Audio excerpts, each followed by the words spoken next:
Hello, everyone, and welcome back to Cut and Splice.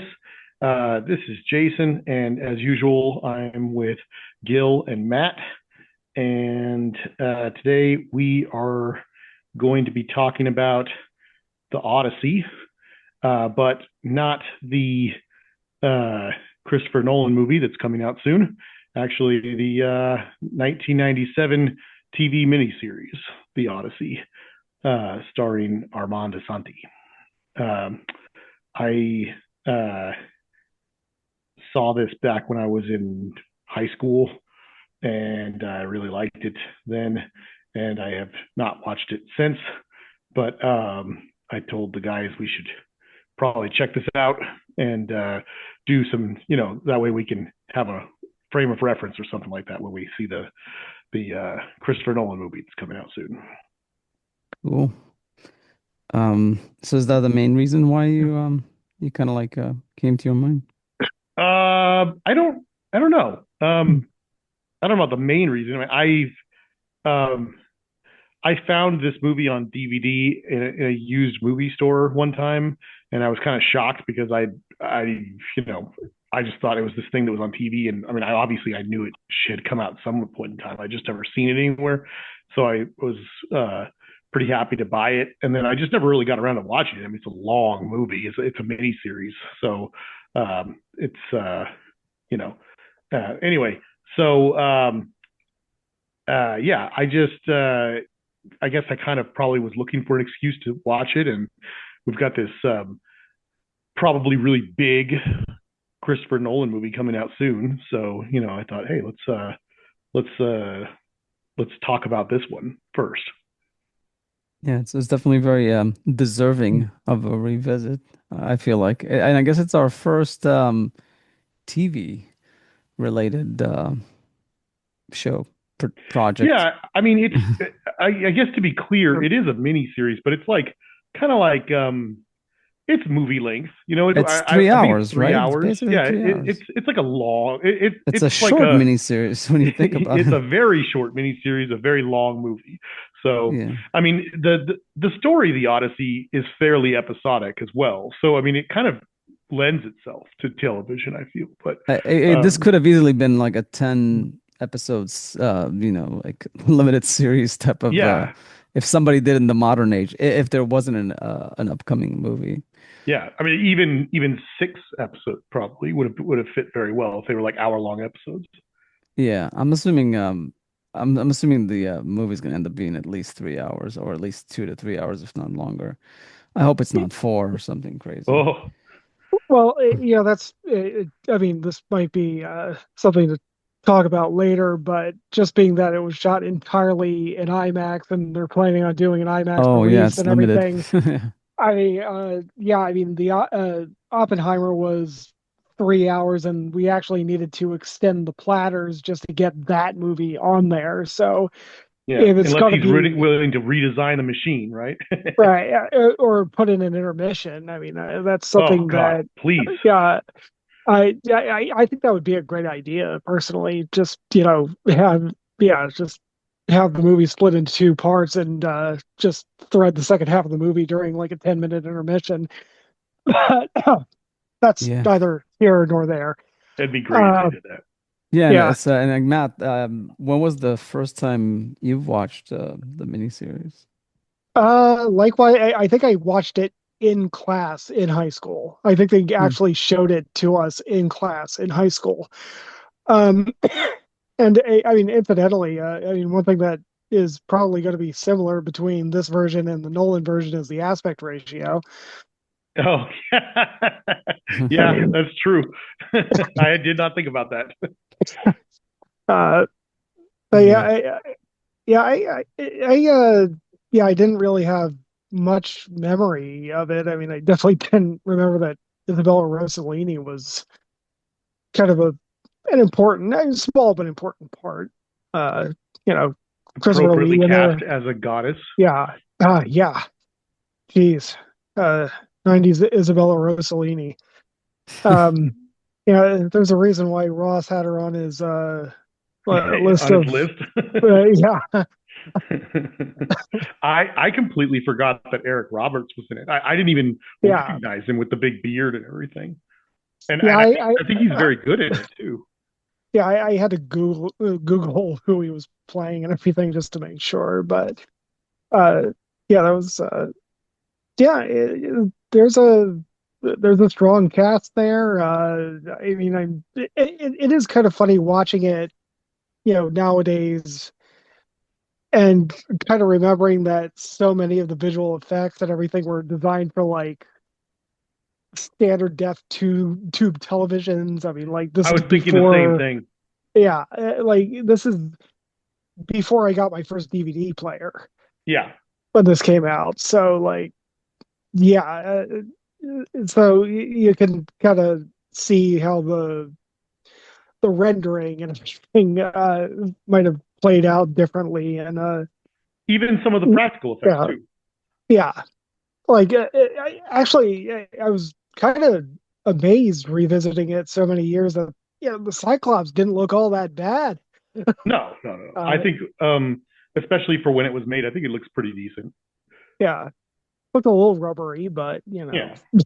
It's a uh, bit hit and miss, but I think some of the stuff, especially when you take into account that it was a TV movie and that for the period, Yeah. you kind of like the Poseidon on the waves and stuff is like, ah, it's not bad. That's not It's one of yeah, terrible. those things that it's like it's a one-two punch because it was designed to be well on a standard definition 4:3 aspect ratio CRT television. And you know, in 1997, I think it is safe to say that unless you had a rear projection television, you were watching this on something that was about 40 inches or smaller. You know, 40, maybe like 25 inches.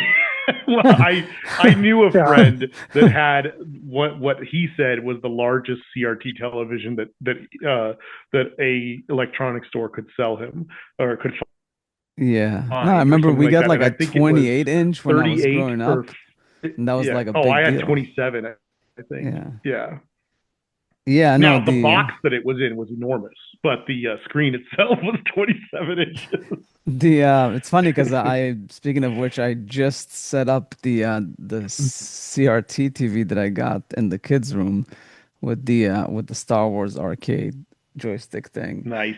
And if there was a way, the funny thing is they don't really sell. I'm sure I could find it online, but if I could find like an HDMI to RCA converter, I can just put like a Roku I plug a Roku into it and watch the Odyssey, in full CRT glory. They make cables like that. It's the other way around that's hard.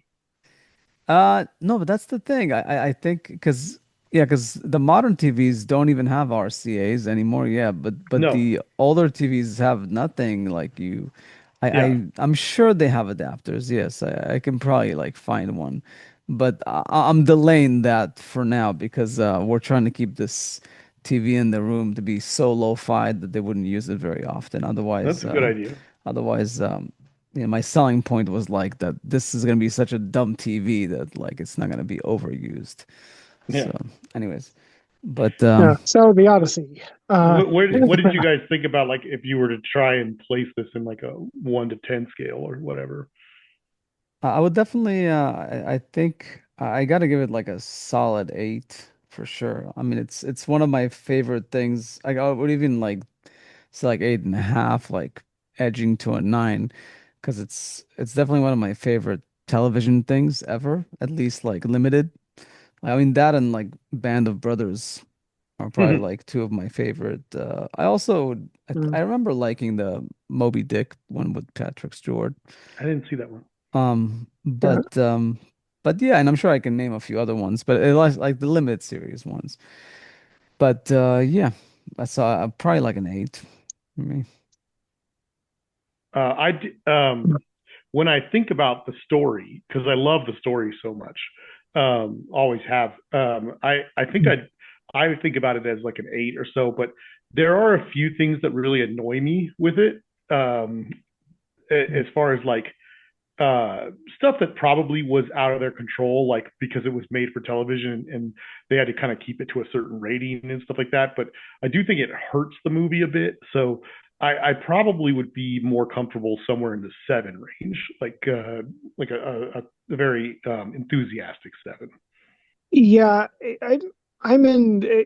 Actually, I just brought it up on IMDb to keep track of like notes and everything, but yeah, I gave it a seven. And I mean that's actually kind of saying something just because it's really not my genre.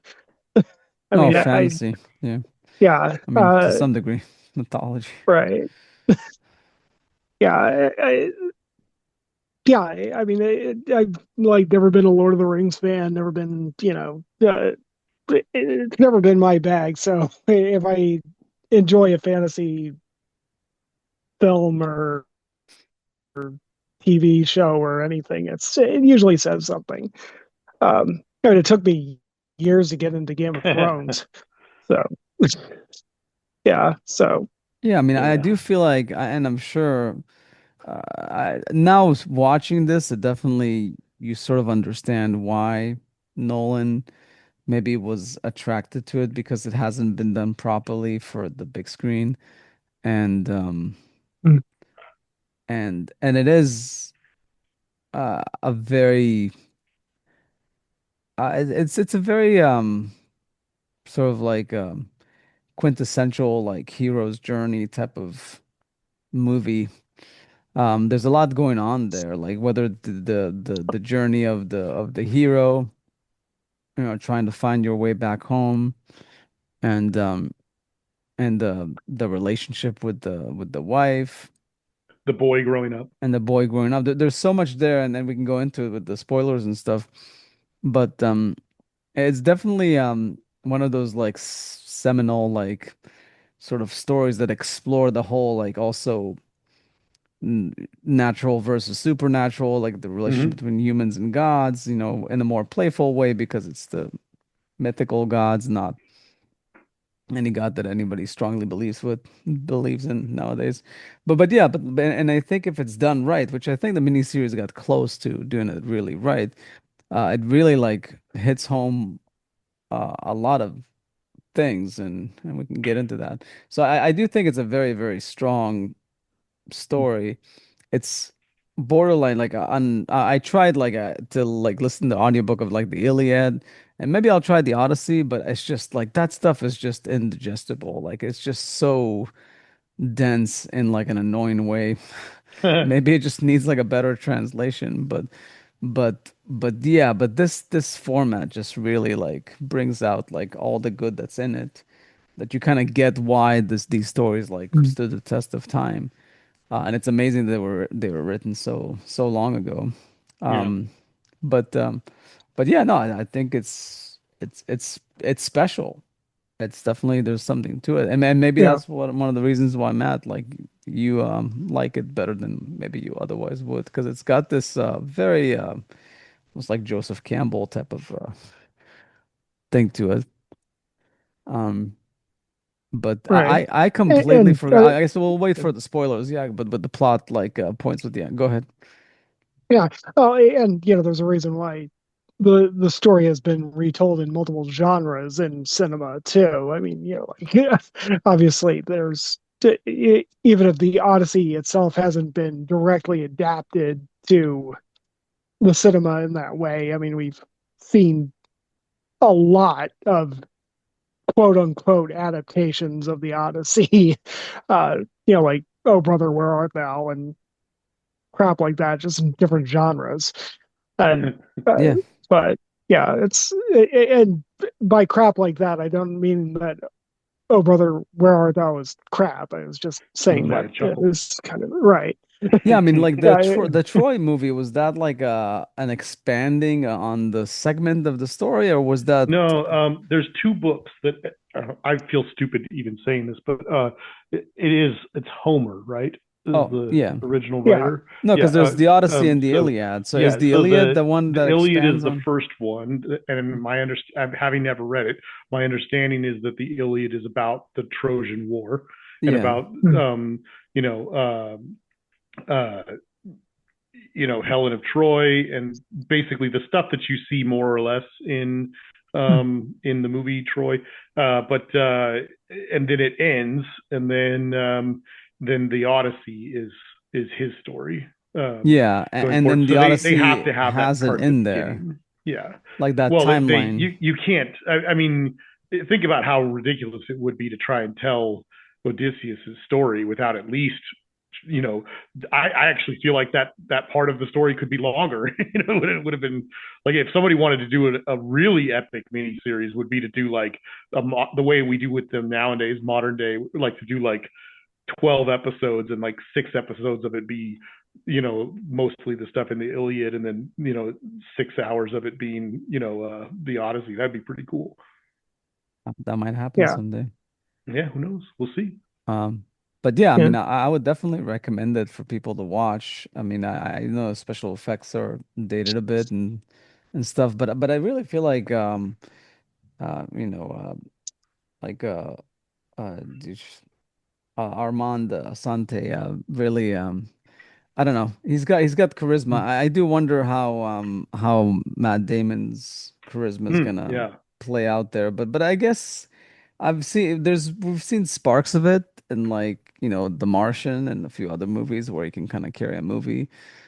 So we'll see. But I felt like Asante like had like a very I don't know why, but I every time I was looking at him like during this movie, I just thought of like Rambo period, like Stallone.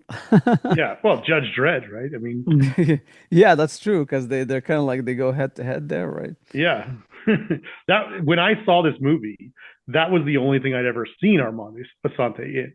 And then over the years, it's like every other thing that I saw him in, like what's that one, American Gangster, and like a few other ones. I was just like, every time I've ever seen him in something, I'm like, man, this guy's special. He's really got something.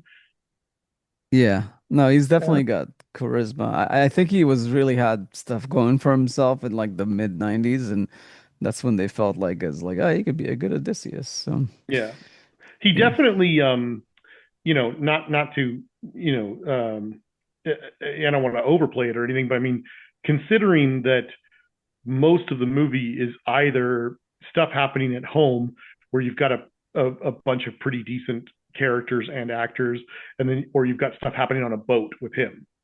Pretty much Mhm. that's the vast majority of the movie and everything. I mean, he really is carrying a pretty big chunk of the movie. It's no small task. Um, cool. Anything else before Yeah. I think we should spoilers? just move on.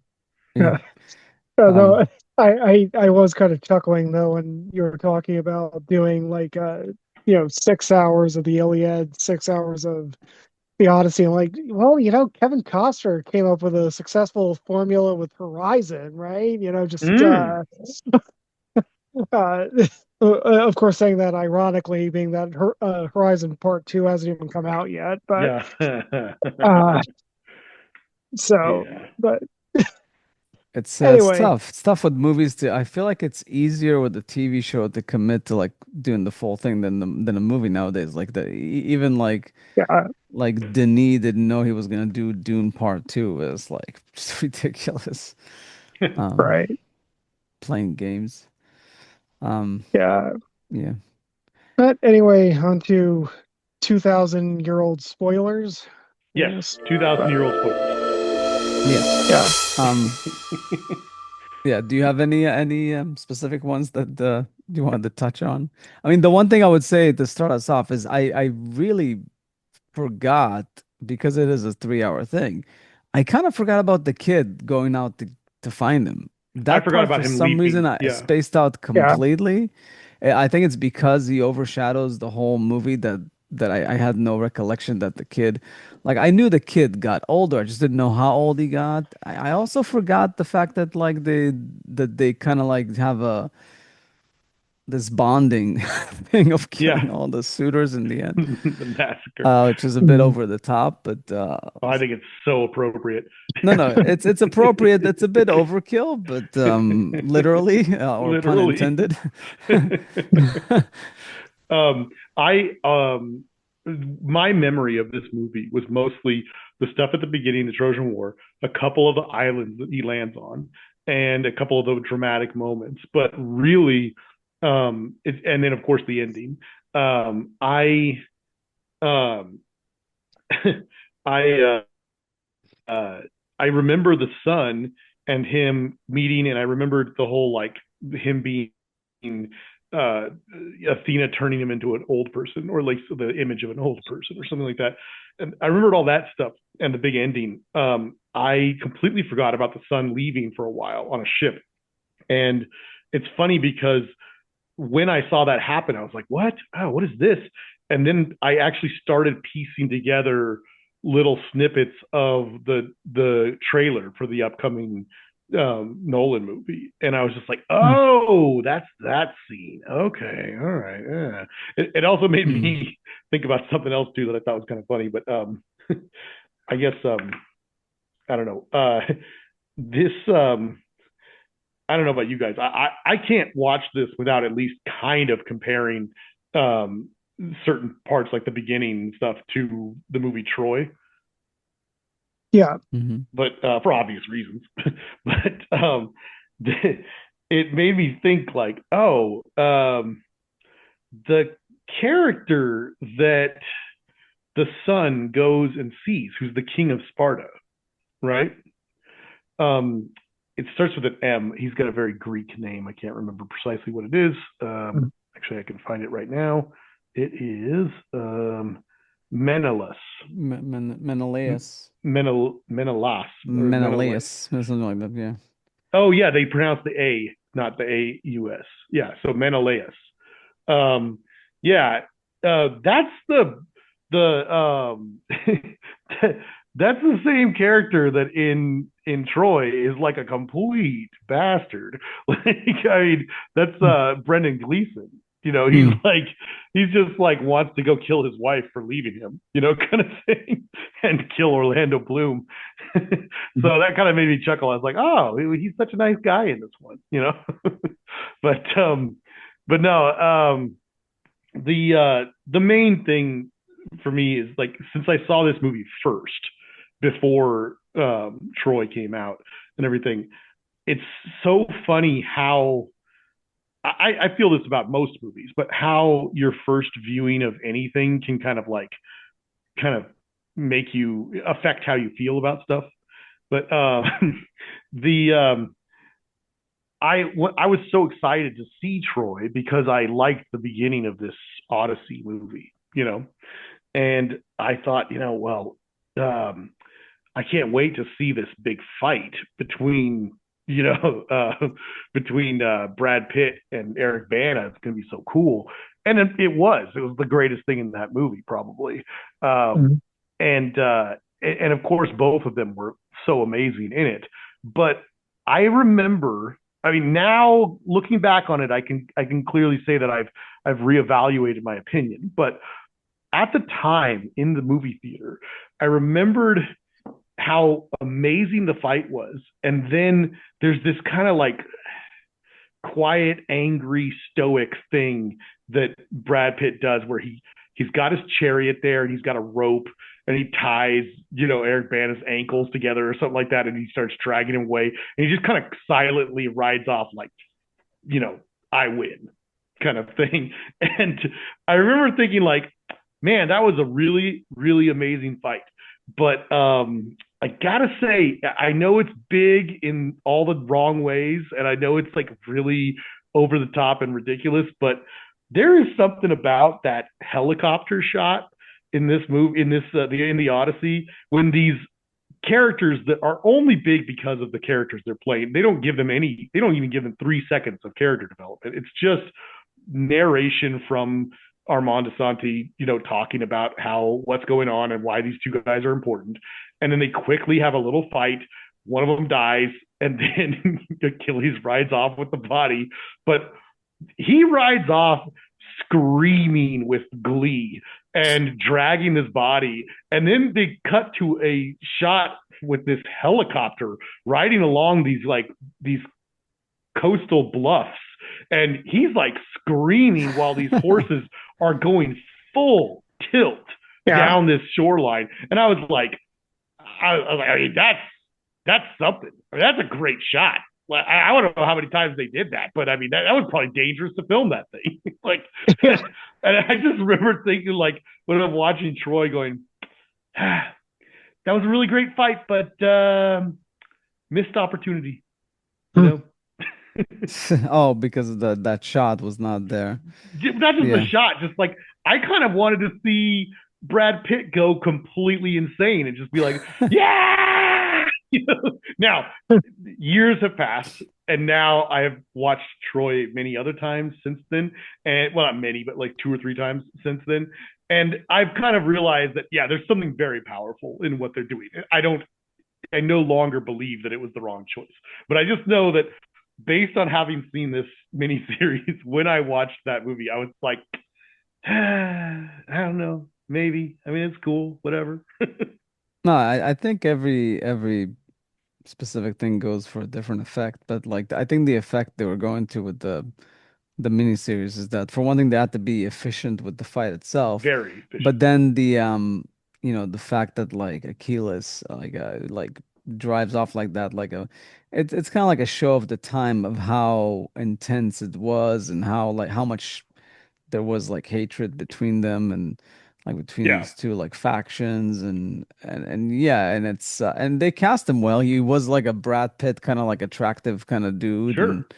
like strapping guy and which Yeah, for like a very small role in this specific thing, but also I think kind of shows that like that Odysseus was like a man amongst men, like very, very serious man, and yet he possibly is the most legendary of the bunch because of everything he goes through and yeah, his dedication to, his to everything, his family, his kingdom, to his like, I guess warring buddies when he went yeah. there to fight for 10. I don't know why it took 10 years to fight this war, but this is very strange. But it's like one fortress that they're trying to get to, but it took 10 years to think of that Trojan horse idea. Um, but I was going to say one other thing I wanted to just make a direct comparison to Troy, and this will bring us back to Armando Santi. But the the only other thing that made me feel that way when watching Troy and feeling like it wasn't as good as this little tiny opening scene in the Odyssey, this made for TV thing. But I there and this of course is all storytelling. This is not in any way a mistake for either the show or the movie. Both of them are telling two different things, and they're very accurate or appropriate in the way that they do it. But in Troy, when they do the horse thing and the horse gets brought in and so on and so forth and all this stuff, um, they they bring the horse inside. They start having a big old party. Everyone gets drunk and falls asleep, and then the guys come out of the horse, and it's kind of like they're like little commandos. You know, they're running around, they're killing a few people, and of course, because they want to tell an accurate, realistic story, their whole thing is to get the gates open. You know, they like they got to get these gates open. You know, to let the rest of the army in to sack the city and everything. And so that's kind of what they show, and it's like if I remember correctly, it's like Brad Pitt is with a bunch of other guys and he's kind of running through the dark, killing a couple people. And yeah, he gets the gates open, but then he's kind of focused on trying to find the girl. He wants to save that girl. And so there's a whole story being told there, and that's his focus. That's what he's expressing and stuff like that. That's all very appropriate for that movie. But I remember one of the things that really stood out to me when I watched the Odyssey was as Armando Santi comes out of the horse, he kills like one or two guys real quick that jump up at them and whatever. And then all of his other men just start attacking people and yelling and screaming and lighting things on fire. And I just remember Armando Santi like grabs a torch or something and chucks it, but he's got a little strut to him. Like he Mhm. knows that he has succeeded at this point, even though he's got like an army to kill still, you know. and things could go very wrong. They decide to show him like extremely confident, borderline overconfident in this scene. And I just remember watching that as a teenager and going, "Ooh, this guy is kind of a badass." Like, I mean, he's just like he's got a sword and he's just kind of strutting, and as he kills a couple of people in this one shot. And I was just like, "Oh man!" And then once again, of course, when I watched Troy, I was like, you don't, Brad, you don't quite have what Armand Asante had, but it really is more of a character thing than anything else. Now, of course, Um, they are playing two different characters too, but yeah. He had like I feel like Brad Pitt had like this quiet thing he was going for, like a quiet strength. But yeah. again, we'll see how Matt Damon kind of tries to, you know, If I had to pin it down, I would say that the main difference between the two is that in Troy, Brad Pitt is playing Achilles. It's an opposite story, really, when you think about it. Or no, it's not an opposite story. It's a very similar character arc. It's that they're on opposite ends of it. In Troy, that's the end of the movie. So he starts out as this, you know, as this uh, headstrong warrior, who has to learn things. Like he learns a lot when his cousin dies, and when he has to go battle Hector and all these things. And then when he has that talk with I can't remember the name of the other king, the Trojan king, who is a really good actor. Agamemnon, or what's his No, no, no, name? no. Not the The other team. the other two. Gosh, why can I not think of that? He's a really great actor. But anyway, when he um, by the end of the movie, he has supposed to have learned a lot, you know. So that's like a big deal that by the end he's very serious, you know, and stuff like that. Whereas in this movie, since this is a story about Odysseus, he's got to be really headstrong and really he's got to make his mistakes at the beginning, you know. And then by the end, when he's humbled by Poseidon and all these other gods and stuff like that, that's when he learns to be more, you know, humble. Oh yeah, Yeah. no, I mean Odysseus for sure. He's like the whole journey is about him being overly confident, borderline arrogant, and that's part of the reason why. Like he Yeah. feels like he's a bit more than a human, sort of like a demigod or something, but he needs to be cut down to size or something. Yeah. I'll feel stupid if I don't say this because I just had a chance to check right now. But Peter O'Toole was the king in Troy, the other king, other than Brian Cox, Oh the yeah. opposing king. Just Yeah, a Brian Cox was Brian Agamemnon, Cox right? was Agamemnon, and Yeah. Brendan Gleeson was Menelaus. But no, the Trojan king was none other than Peter O'Toole. Just this little actor that I forgot about there. Yeah. Oh well, that happens. Well, it was a forgettable movie in to some degree. In some degree, It maybe, had its but moments for sure. it has a phenomenal fight scene in it, or two actually. But All right. yeah, the but just moving on, I was going to say the earlier Matt and I, and well, all of us were kind of talking about the practical effects and the special effects, and also just how they were probably a lot more forgivable in the 90s and stuff. But yeah, the practical effects were all done by Jim Henson's company. Oh, So I mean, that I would missed that probably part. be who made the Cyclops and a number of other things in the movie. And yeah, I thought the Cyclops looked really good. His lips didn't really move with what he was saying, but then again, he also kind of mumbled because he was kind of like you know, he was kind of like the special one, you know. Right. But if anything, really, I think it's just the fact that you see this big seam where his neck is, where the fake head is on the body. If it weren't for that, I think it would look pretty outstanding. Yeah, I think the stuff that suffers the most for me was definitely all the fire effects. especially in the The dead Hades. corridor, like when he goes to see Christopher Lee. Yeah, Um, I find that one half and half for me, but you know, yeah, and also a little bit of the what's the that that golden trickster guy, whatever the messenger guy. Hermes or Yeah, like he Mercury, whatever. when he shows up, like it's a bit of the flying effect and the blue screen work there is a bit like it's just that that stuff is not amazing. Um, but There's some stuff that the stuff that made me think about the fact that I probably never noticed any of this until this viewing was the superimposing, because I'm sure that stuff looked flawless back in the 90s on a small TV and everything. But like, yeah, there's all these scenes where it's like it looks great, like real boats. You're talking about like real little, probably like models that are probably like 2 feet long or something like that, with little oars and little sails, and they have them on actual water and actual stuff.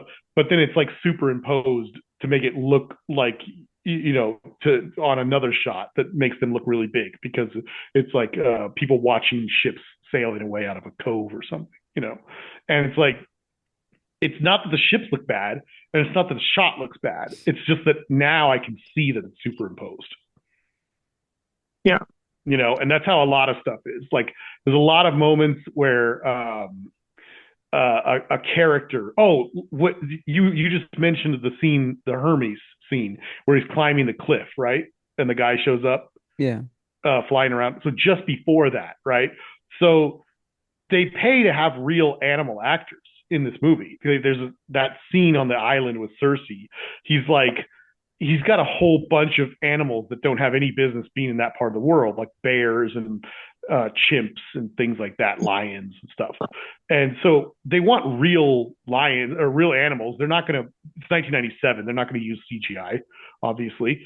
So they have real animals, but it's like, if you need to put real animals in a room, it can be done. There are ways to do it. There's certain animals out there that will Mixing them together. chill Yeah. together. Yeah, I mean, in this movie they film a lion, they film a chimp, they film like a gazelle or something, and they superimpose each one in separate layers and then put them all into a room that they're not even in. They're just on a set somewhere, a green screen, Yeah. And so there's clipping all around them and stuff like that.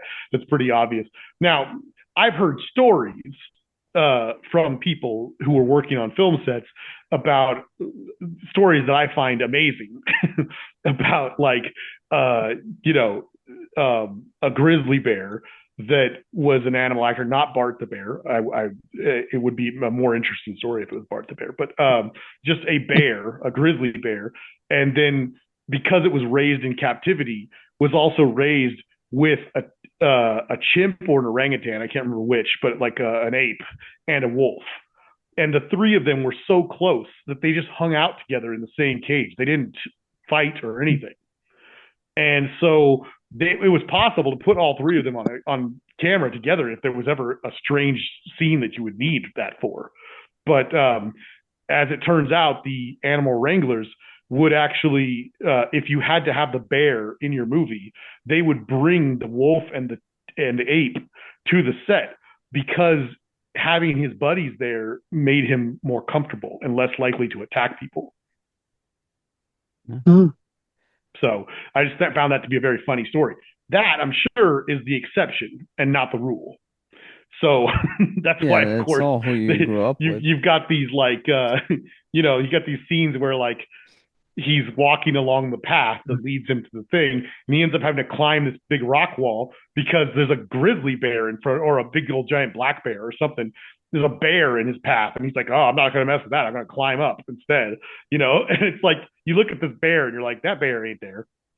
That bear is not there." Yeah, Like, yeah.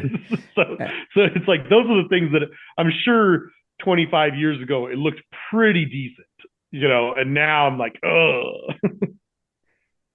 Um, yeah. One thing I was gonna say thematically before I forget is the big thing about this is to me, like I felt like it was a very romantic movie to a degree but then again, it's got some issues with the romance in it. I know where you're going. But because it's all about the dedication that he has to getting back to his wife, in spite of being tempted by all these goddesses, and in spite of like the Poseidon trying to stop him, like he really like wants to get back to his wife and to his son and to his kingdom. And obviously you're a king, so you're also responsible for your people and stuff. It would have been nice if they worked that in a bit, that it's more like the kingdom, the like, the people, because he's a good king and blah blah blah.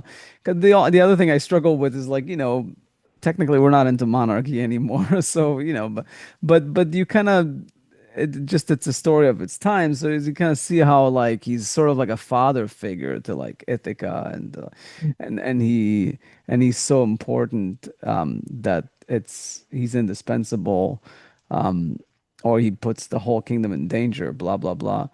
But yeah, but that eventually he comes back, and then there's one of those instances where, the I think it's with Vanessa Williams, when she tells him like, if you stay with me, you'll be immortal, I love that and scene. and your wife is not as beautiful as me, especially anymore, because it's been 20 years. It's like, it says, and he says, no woman, like no mortal woman would be as beautiful as you, but given the choice, like, I would want to grow old with my wife, like, and I'm also gotten old, like, it's not as if I'm exactly what I was 20 years ago, but yeah, so there's something very romantic about it. And the line, Mhm.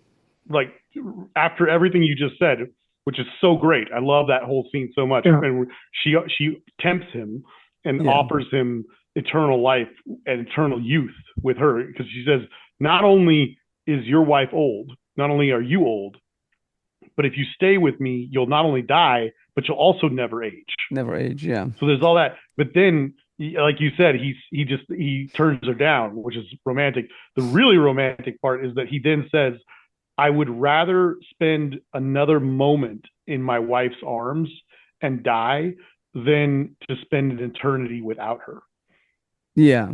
And he says something similar to like, the Bernadette, character, like the other goddess, who tells him like, you lie with me, but you think of your wife.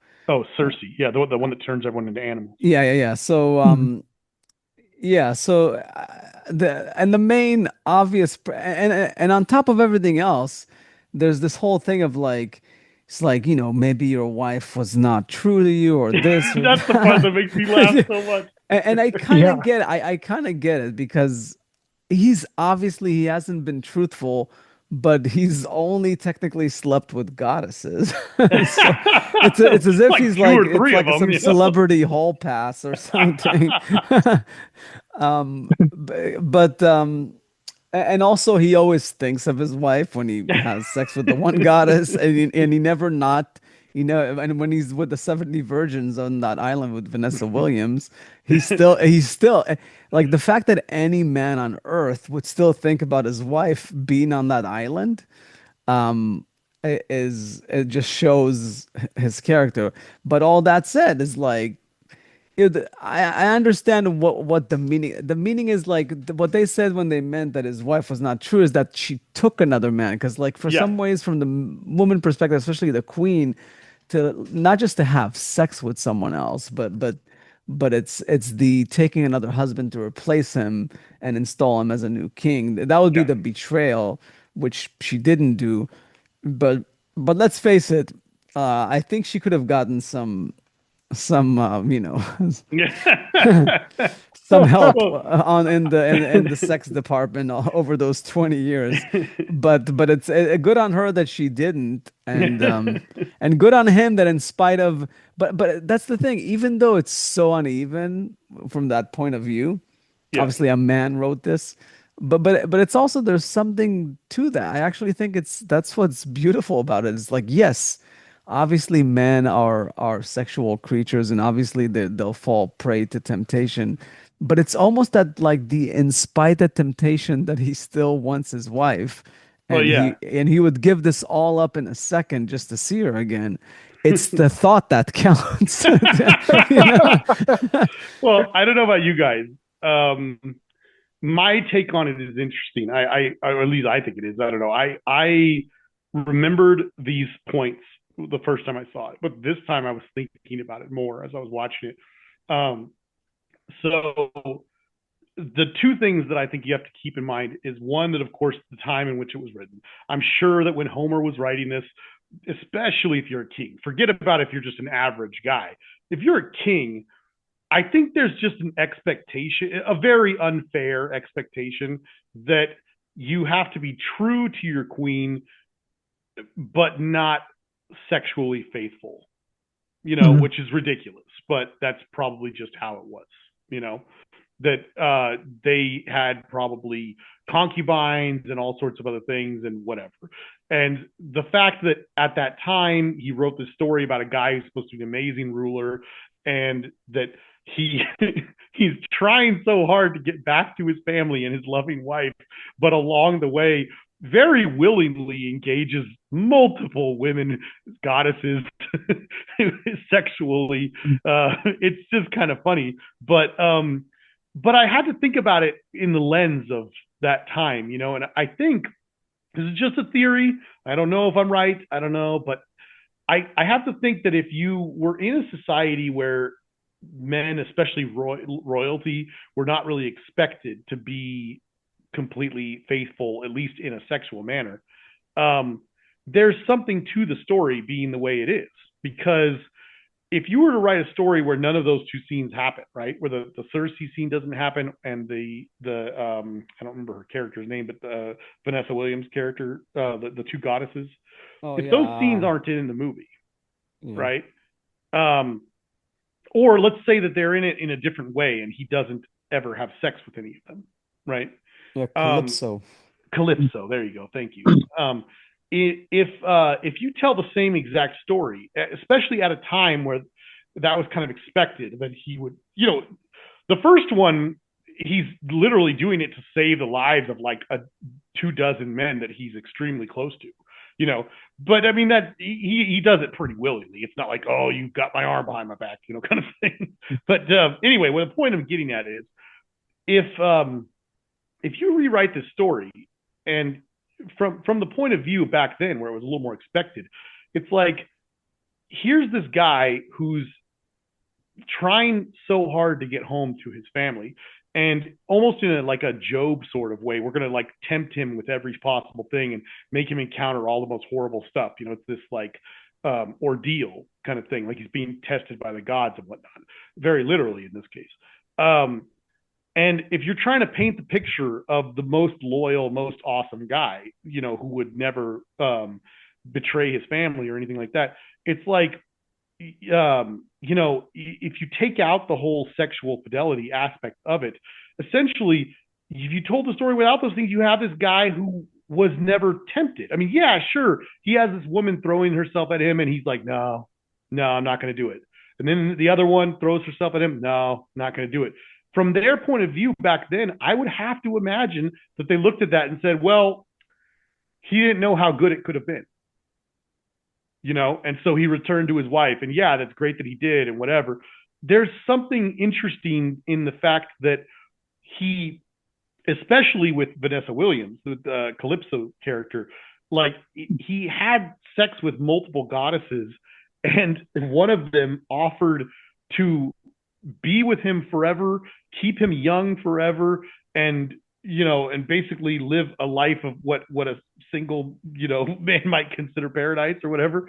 But the fact that he did taste the fruits of that, and then turned it down, I think that in a weird sort of way, you have to kind of look at that as them trying to like pile on, I guess, trying to say that, look at how great he was because of this or something. But I don't know. I don't know if that makes sense or not. But Well, the one thing I would say about that is that they also mention at some point about like that you can't refuse a goddess or something. There's mm, that maybe mythologically there's this thing that like if a goddess wants to have sex with you, you kind of have to do it. I mean, you can't say no, but it's the fact that yes, he doesn't fall prey to Yeah.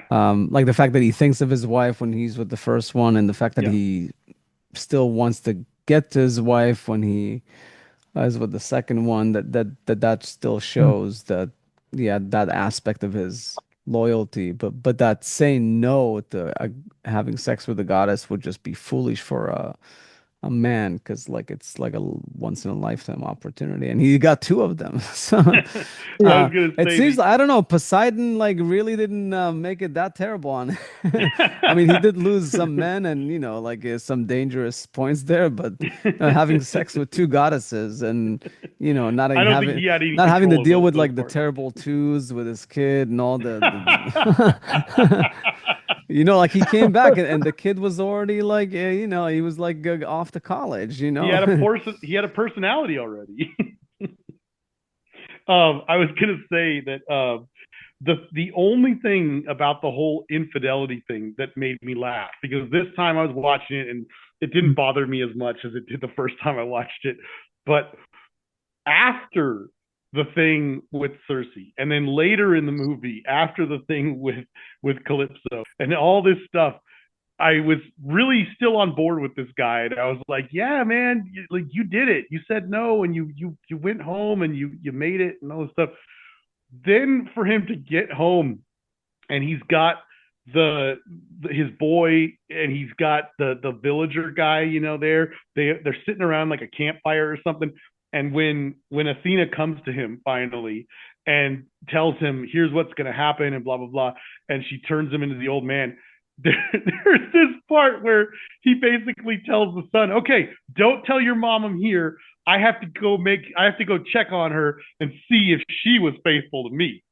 And I was like, "Well, screw you, man."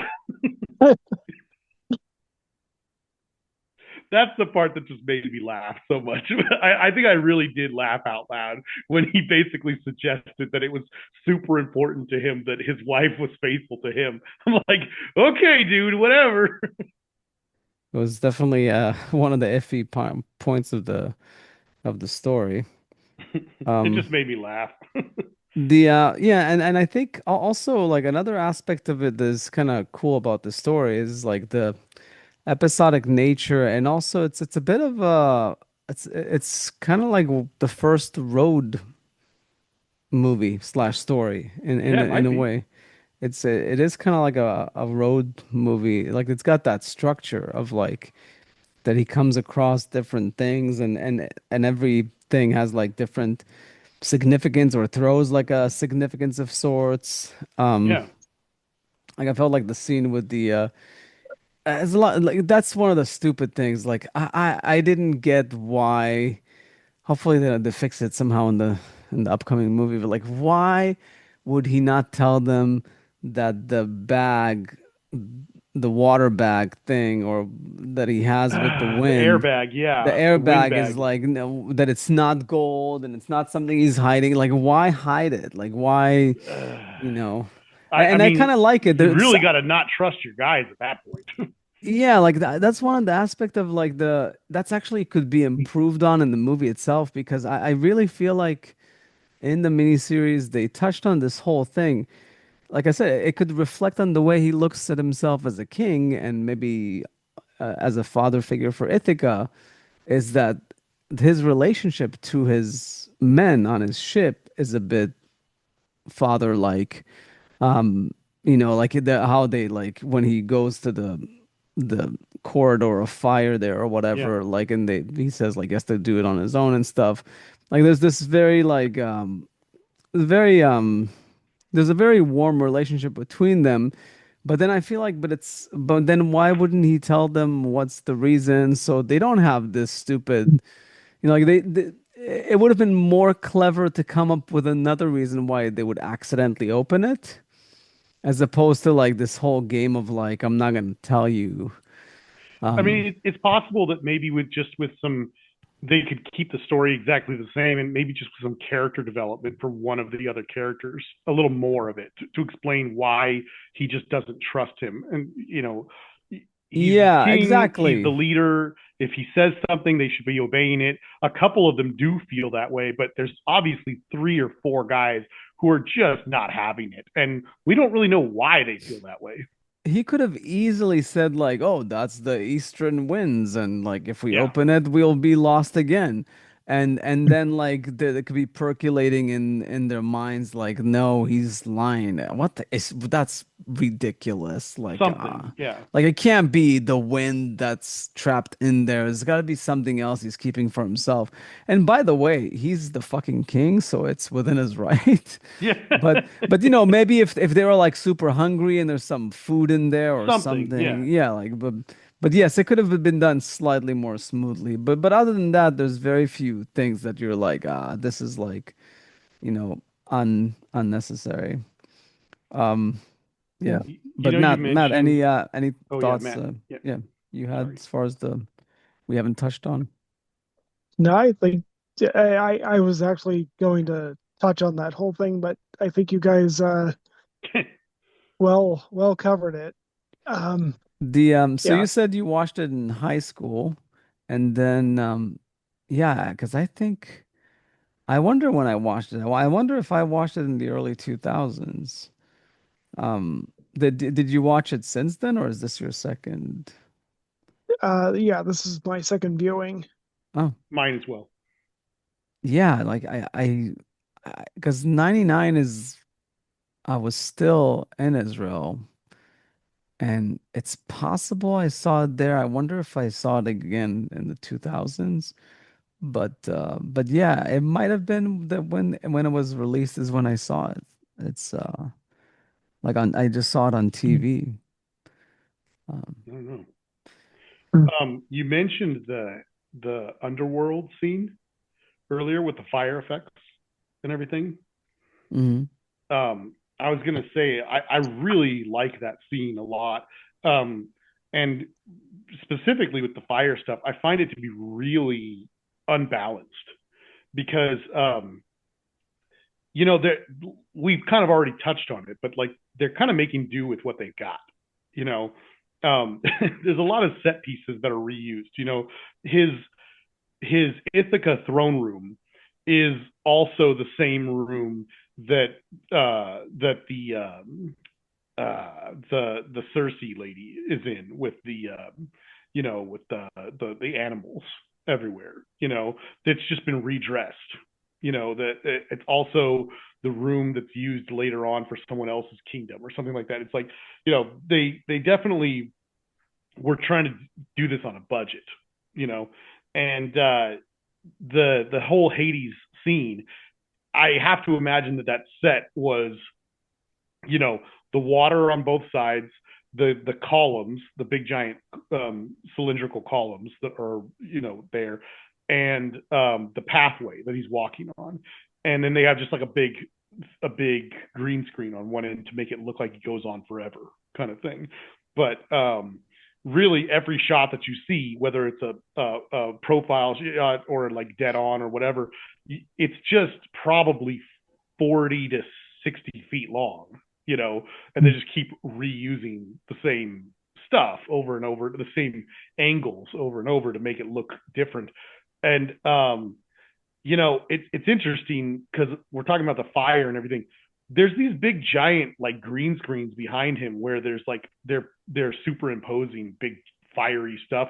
It looks awful. Like the CGI aspect of it looks pretty awful. But then there's these shots of him walking with the goat, you know, and there's bits of fiery paper falling from the sky that's practical, and then there's the camera is on a dolly moving sideways, so you get these columns breaking up the shot one at a time, one Mhm. at a time, and in between each column you can watch fire or you can watch water on the that's on the side of the path, and the water is on fire because they've lit some sort of practical fire right there.